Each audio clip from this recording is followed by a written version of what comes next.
some myths here. So perimenopause can actually be a 10-year period, no pun intended. It can be the 10 years leading up to menopause, and it can start as early as age 35. Now, again, I want to add this caveat because I think a lot of women are assuming that they're in perimenopause like I did when I turned 40, but they're not. They're actually just experiencing hormonal imbalance. There's no actual test for perimenopause. We actually test for menopause in arrears. What does that mean? So menopause is one day after 12 consecutive months of not having a period. So if you go 12 months of not having a period and then you get a period on day 366, you're not in menopause, you're still in perimenopause. So it's diagnosed, if you will, in arrears, which is not very helpful to women, right? Because the symptomatic time is perimenopause, and that can be freaking decades. So let's talk about this. Let's take a visual of like what's actually happening. So again, there's no single test for perimenopause. I think this is where, it'll drive some women crazy because you're trying to get, your FSH, follicle stimulating hormone, and like LH, luteinizing hormone, and your estrogen and progesterone tested, and you got to do it in these right windows.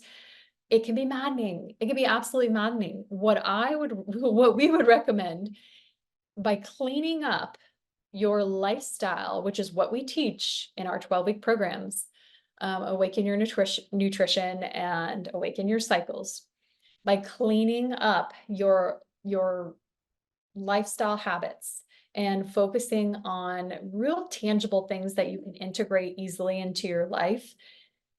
Take that as the first approach, because even if let's say you are testing and you're testing for perimenopause, and let's say like you are there, or even in menopause, you still need to implement the basic lifestyle changes.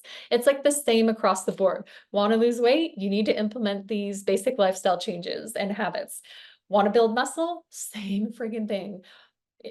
Like imbalanced hormones, suffering in perimenopause, same approach. There's like little tweaks and dials that we change at a bio individual level, but the approach, the overall lifestyle practices of bringing homeostasis and balance into the body, they are the same. You can't bypass them. So it's kind of like, do you want to drive yourself crazy with trying to find this test and then looking for this magic bullet where, things like hormone replacement therapy, even the bioidentical pellets and whatnot, they're not necessarily going to give you much symptom relief if you're not doing the basics first. It's a tool, but you want to implement the basics first. So let's get into this. Perimenopause, say it with me now.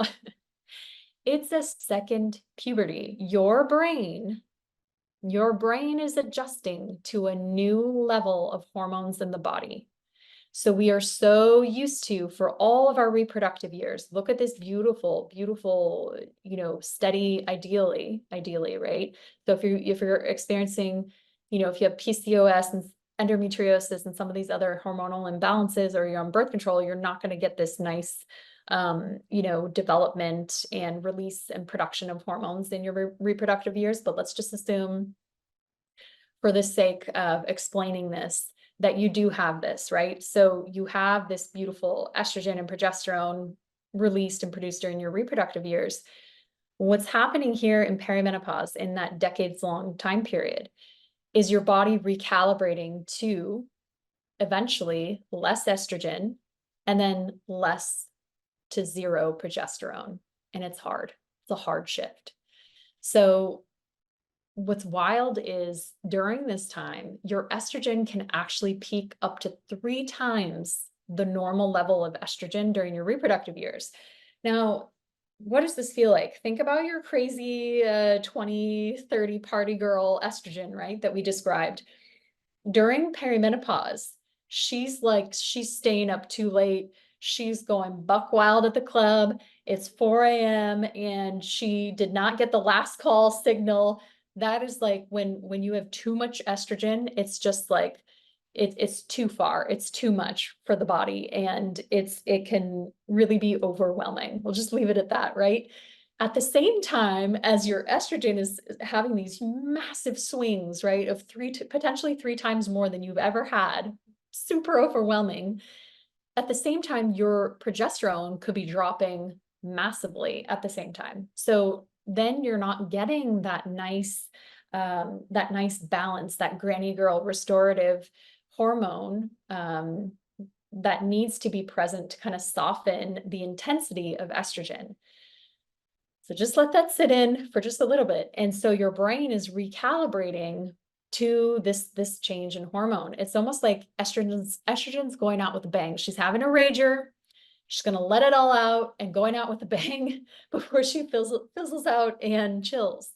So if you are in perimenopause and you're feeling that sense of like, I mean, some of the feelings that I felt right after turning 40 were like rage was one of them, like just massive rage, extreme irritability, like an irritability that just didn't seem logical. And it wasn't just during my luteal phase.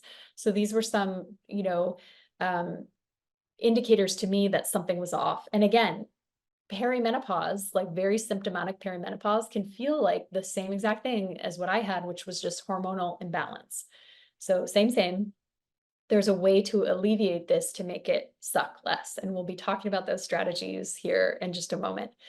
So some of the kind of symptoms that you can look for and keep an eye out for during this phase are things like hot flashes, of course, is probably the most well known. And that's really due to this fluctuation in estrogen. Increased belly fat. This is really a big one for women who have never really stored fat in the midsection. It can be really a shock, 5-10 pounds. And we're actually, as women in modern times, we're gaining way more weight in perimenopause and after than we did, decades ago. So it really is a thing. Insomnia, irregular cycles, and brain fog. These are all potential symptoms. Now, a quick tip here on HRT, so hormone replacement therapy. Here's the problem. When you take hormone replacement therapy during perimenopause, first of all, it doesn't work for everyone because HRT, like let's say you're at a peak estrogen moment and HRT is giving you more estrogen, that's the last thing you need. So for some women taking it during perimenopause, it can actually exacerbate symptoms and make it worse. So again, really focusing on what you can manage and what symptoms you can mitigate just through lifestyle balancing and really pushing out that perimenopause transition as late as possible, ideally in our 50s or later. And then really integrating these balanced lifestyle practices so that it's as asymptomatic as possible. Which is what it was traditionally like for a lot of women back in the day. And so again, we're going to talk about why that is.